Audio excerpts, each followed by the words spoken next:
Good morning प्रत्येके आगेर क्लासगुलो अवश्य फलो करेছো। आगेर दिन आमरा कि पढ़िয়েছিলাম सुपार प्रफिट मेथडे भैलुएशन अफ गुडउइल। सुपार प्रफिट मेथडे भैलुएशन अफ गुडउइल। आज के आमी परेर जे पद्धतिटा बोलेছিলাম प्रथम दिन ख्याल करो कैपिटलाइजेशन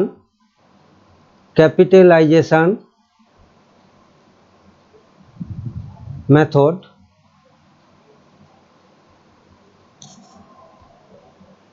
कैपिटलाइजेशन मेथडे आमरा किभाबे गुडउइलटाके निर्णय करछि सेटा आज के देखाबो।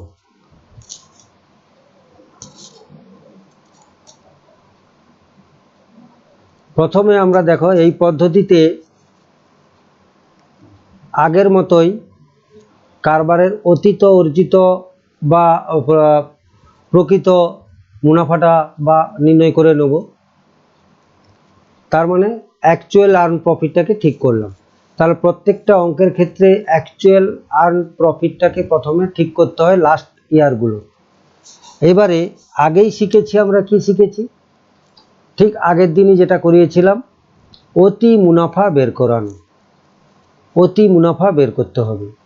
তা অতি মুনাফা বের করতে গেলে তখন আমরা কি করছি না অর্জিত মুনাফাগুলির গড় যেটা এভারেজ হলো আর ক্যাপিটাল এমপ্লয়েডের যে উপরে আমরা কি করেছি আগের দিন নরমাল রেট দ্বারা রিটার্ন দ্বারা গুণ করেছি। তাহলে actual earn profit average earn profit minus normal রেটের দ্বারা আমরা অতি মুনাফা নির্ণয় করেছি। আগের দিনই অঙ্কে আমরা শিখিয়েছি।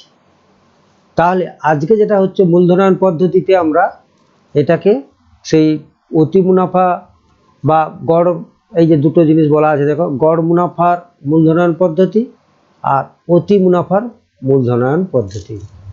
তাহলে গড় মুনাফার মূলধনায়ন পদ্ধতি তাহলে আগে যেটা করেছিলাম ভ্যালুয়েশন অফ গুডউইলে সেক্ষেত্রে আমরা কি করেছিলাম সরাসরি যে এভারেজ প্রফিটটা বেরোয় এভারেজ যে প্রফিটটা বেরোয় সেটাকে আমরা তার নাম্বার অফ ইয়ার্স দিয়ে পারচেজ ইয়ার্স দিয়ে গুণ করেছিলাম।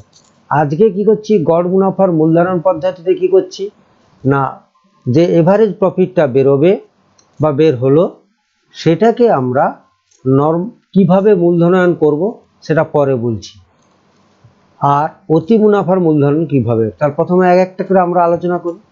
গড় মুনাফার মূলধনায়ন পদ্ধতি স্টেপ 1 অতীতের অর্জিত মুনাফার গড় নির্ণয় করে নেব। পারবো আমরা first year second year third year fourth ইয়ারে যোগ করে তাকে 4 দিয়ে ভাগ করব। যদি 4 বছর হয় 5 বছর হলে 5 দিয়ে ভাগ 3 বছর হলে 3 দিয়ে ভাগ তাহলে এভারেজ আর্ন প্রফিটটা পেয়ে গেলাম। 2 নম্বর স্টেপে দেখো normal rate of return. Normal rate of return that is capital employed আগে শিখেছি আমরা কিভাবে বের করতে হচ্ছে fixed assets plus current assets minus current liabilities. যদি কিছু ফিক্সড অ্যাসেটস থাকে মাইনাস করলে আমরা পেয়ে যাচ্ছি কি ক্যাপিটাল এমপ্লয়েড। ক্যাপিটাল এমপ্লয়েড সেটাকে আমরা ঠিক করে নিতে হবে। নর্মাল রেটটা কত পার্সেন্ট বলা থাকবে ভালো কথা হয়ে গেল। এবারে স্টেপ 3 গড় মুনাফার মোট বাজার মূল্য। এক্ষেত্রে আমরা নর্মাল রেট অফ রিটার্নটা যে গুণ করে বের করব সেটা করছি না সেটা পার্সেন্টেজটা জানলাম। এবারে গড় মুনাফার মোট বাজার মূল্য এটা কিভাবে করব যে এভারেজ প্রফিটকে আমরা কি করছি টোটাল মার্কেট ভ্যালুতে পরিণত করব মূলধনায়ন পদ্ধতিতে। কিভাবে করব দেখো এভারেজ অ্যানুয়াল প্রফিট এইখানটা দেখো ভালো করে earn profit average annual earn profit এটা divide normal rate of return যদি নর্মাল রেট যদি 15% থাকে কি 10% থাকে ইন্টু 100 এটা দিয়ে গুণ করলে আমরা পেয়ে যাব এই সূত্রটা প্রয়োগ করলে আমরা পেয়ে যাব এভারেজ প্রফিটের বাজার মূল্য। এরপরে স্টেপ 4 আমরা কি করব নেট অ্যাসেটের পরিমাণ বা মূল্য নির্ণয় করব। অর্থাৎ ক্যাপিটাল এমপ্লয়েড কত আছে নির্ণয় করে নেব। ক্যাপিটাল এমপ্লয়েড কত আছে নির্ণয় করে নেব। ভালো কথা। করার পরে স্টেপ 5-এ কী করছি, valuation of goodwill under capitalization মেথডে, অর্থাৎ মূলধনায়ন পদ্ধতিতে আমরা কি করছি, গুডউইলের ভ্যালুয়েশনটা বের করছি। তাহলে total market value of average profit or assets যা থাক, যেটা আমরা এই যে এইখানটা বের করলাম, কোনখানটা করলাম, এই জায়গাটা যেটা বের করলাম, এইখানটা দেখো, এই সূত্রতে যেটা আমরা করলাম, এই সূত্রতে যেটা করলাম, তাহলে সেটা হচ্ছে market value minus net capital employed যেটা বের হলো, নেট অ্যাসেটের ভ্যালু বিয়োগ করলেই আমরা পেয়ে যাব কি, গুডউইলের পরিমাণটা পেয়ে যাব।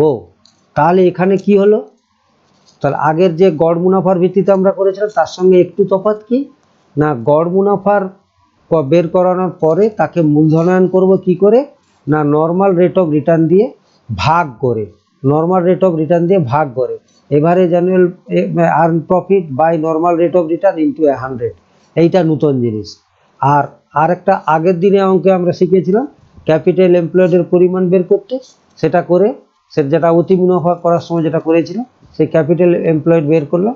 তাহলে এই বাজার মূল্য থেকে আমরা নেট অ্যাসেটের মূল্য বিয়োগ করলেই আমরা গড় মুনাফার মূলধন পদ্ধতিতে গুডউইলের ভ্যালুটা বের করে দিলাম।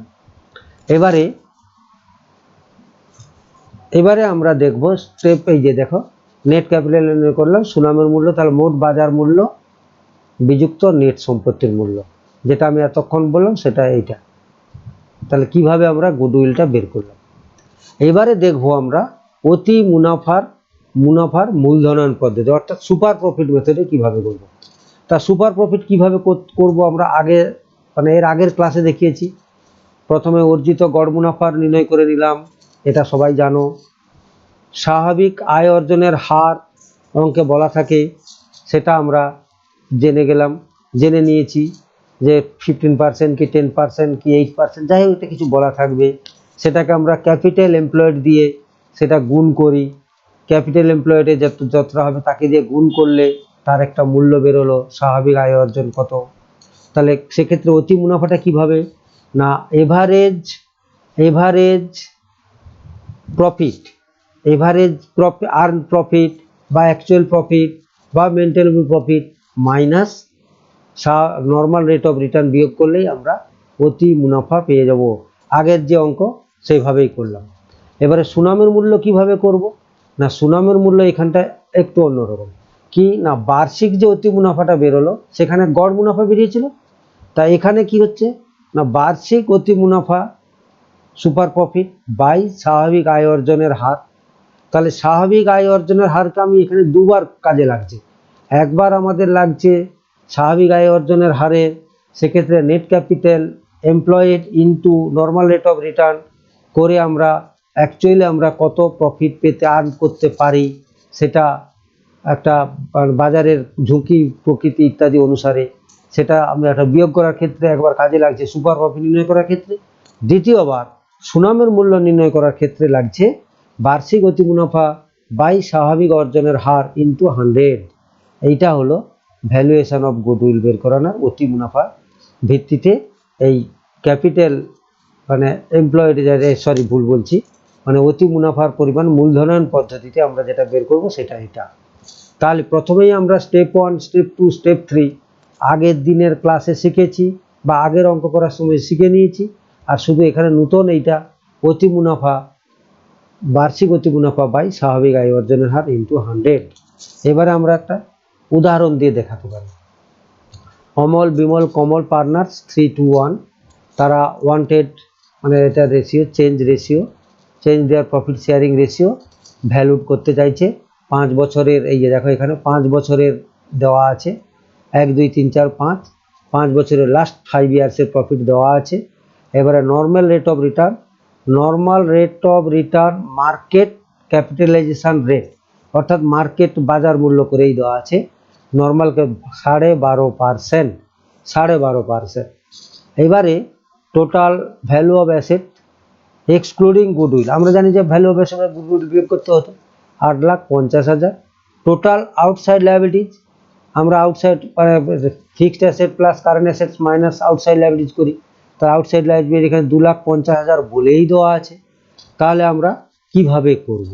প্রথমত আমরা দেখি যে লাস্ট 5 ইয়ার্সের প্রফিট বের করব, যোগ করব, টোটাল প্রফিটটা বেরাম 4,50,000। এবারে এভারেজ অ্যানুয়াল প্রফিটটা নির্ণয় করব, total profit by number of years, কত বের হলো? 90,000।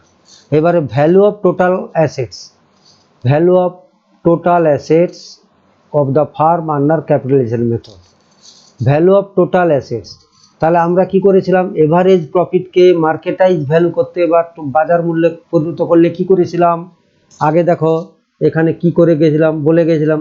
এই যে এইখানটা কি করেছিলাম, এই যে এই জায়গাটা দেখো, বারবার দেখাচ্ছি, এই জায়গাটা দেখো, এই জায়গাটা দেখছো, আমি দাগ করে দেখাচ্ছি, এই জায়গাটা, এই জায়গাটা দেখবে। সেখানে কি করেছি না, মার্কেট, এই যে average profit by normal rate of return হার, তাহলে 90,000 বাই 25-এর কত, এটা ভাগ করলে কত? 25-এর 2, 25-এর 2 ইন্টু 100, তাই তো? ভাগ করলে তাহলে এটা উল্টে যাচ্ছে। কিভাবে হচ্ছে? 90,000 ইন্টু 200 বাই 25, মানে 25-এর 2 ছিল, 2কে 100 দিয়ে গুণ করলে 25-এর 2। তাহলে টোটাল আমাদের গড় প্রফিটের মার্কেটাইজ ভ্যালু বা বাজার মূল্য কত হলো, যাকে আমরা কি করছি? টোটাল অ্যাসেট ভ্যালু বলছি, 7,20,000। এবারে নেট আমরা দেখো এখানে, এখানে কত আছে?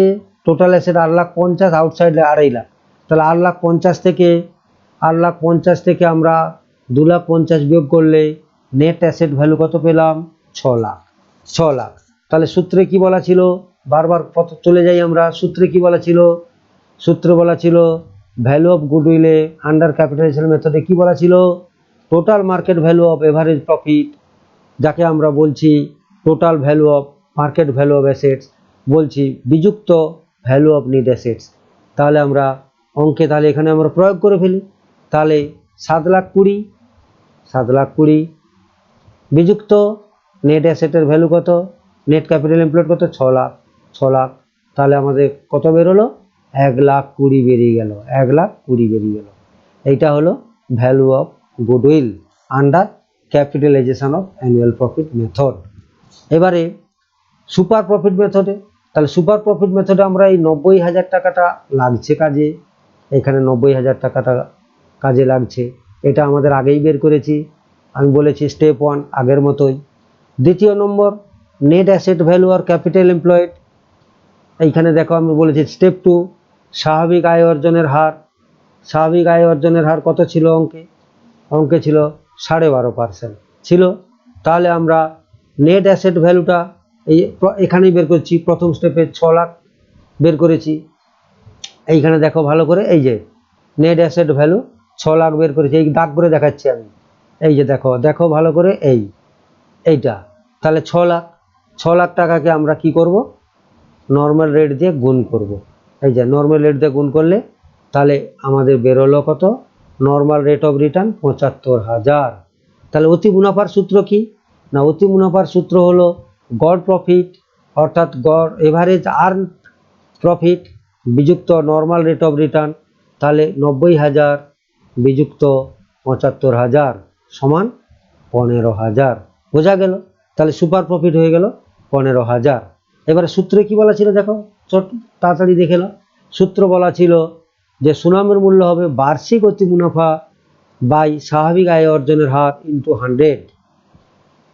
তাহলে চলে যাই value of goodwill under capitalization মেথডে। তাহলে আমরা কি করছি? 15,000 সুপার প্রফিট আমরা কত পেয়েছি? 15,000। তাহলে 15,000, এই যে এখানে লেখা আছে 15,000 ভাজিত 12.5%, that is 15,000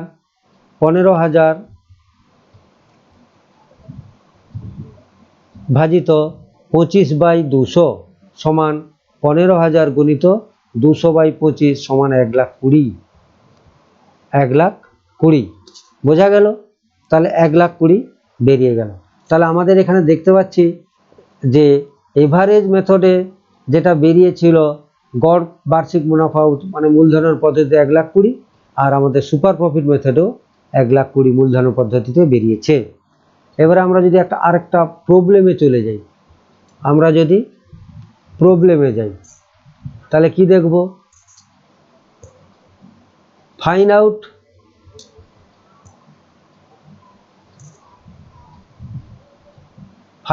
the value of goodwill, find out the value of good capitalization average profit method 3 years। দেখো নর্মাল রেট কত বলা আছে, 8%, তাহলে নর্মাল রেটটা কাজে লাগবে কত বছরের, 3 বছরের, 30,000, 40,000 এবং 50,000। কিন্তু একটা কথা বলা আছে, non recurring income of ₹3,000 is included in the above mention profit 40,000, above mention profit 40,000, তার মানে অ্যাকচুয়ালি 40,000 থেকে তাহলে 3,000 মাইনাস যাবে নন রেকারিং। তাহলে আর আমাদের সেলফ জেনারেটেড গুডউইল কত আছে, 50,000, এটা আমাদের নেট অ্যাসেট বের করতে লাগবে। এক্সটার্নাল লায়াবিলিটি কত আছে, 1,50,000, এটাও নেট ক্যাপিটাল এমপ্লয়েড বের করতে লাগবে। আর সুপার প্রফিট মেথডে আফটার কি বলা আছে একটা জিনিস, calculate value of goodwill of the firm on capitalization super profit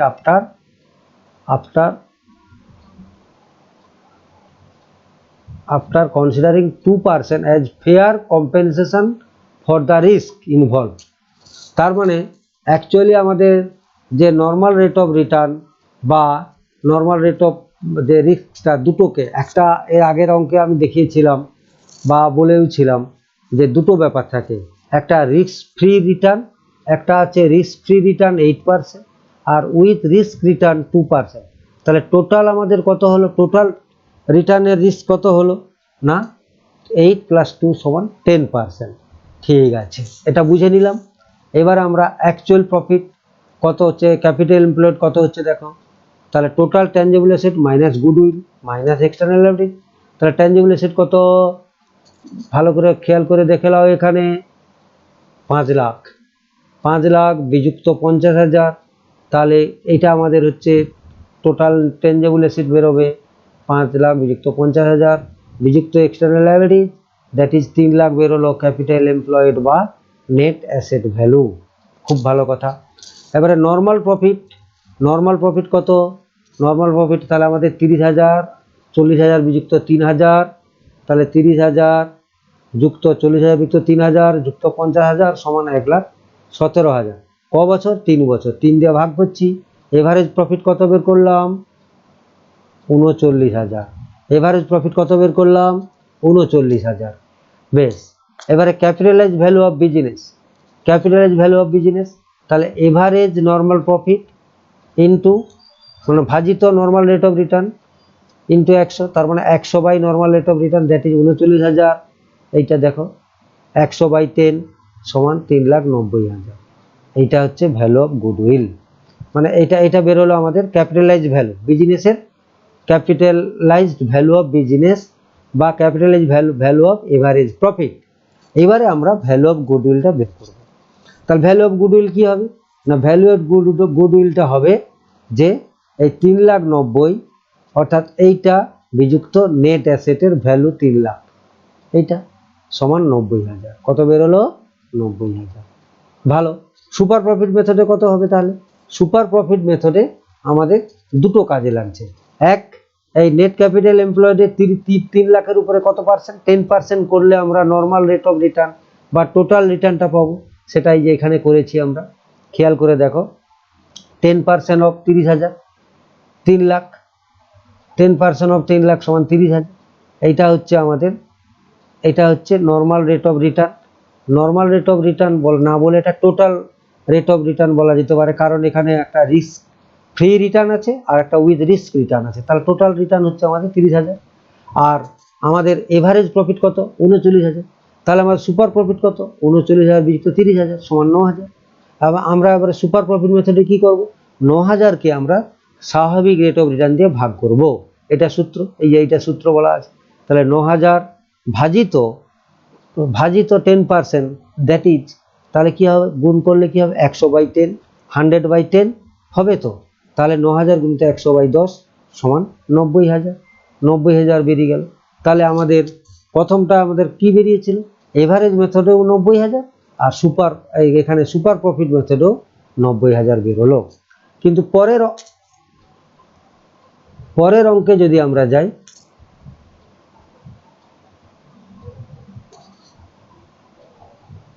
তাহলে আমাদের দুটো ক্ষেত্রে কি দাঁড়ালো, এখানে 1,20,000, এখানে একই রকম, দুটোই কিন্তু একই অঙ্কটায় আমাদের বেরোলো। এরপরে আমরা পরের দিন বিভিন্ন রকম প্রবলেম করব। এই সঙ্গে পরের দিনে আলোচনা করব তোমাদের বার্ষিক মানে অ্যানুইটি মেথড আর পারচেজ প্রতিদান বা ক্রয় প্রতিদান মেথড, দুটো নিয়ে আলোচনা করব। তাহলে আজকে যে মেথডগুলো আলোচনা করলাম, বিশেষ করে যে মূলধনায়ন পদ্ধতি, আশা করি বুঝতে পেরেছো। আমি আজকে ব্যাক করে দেখিয়েছি এবং ধীরে ধীরে এটা দেখবে, আশা করি সবাই বুঝতে পারবে। এইখানেই আজকে শেষ করছি, ঠিক আছে।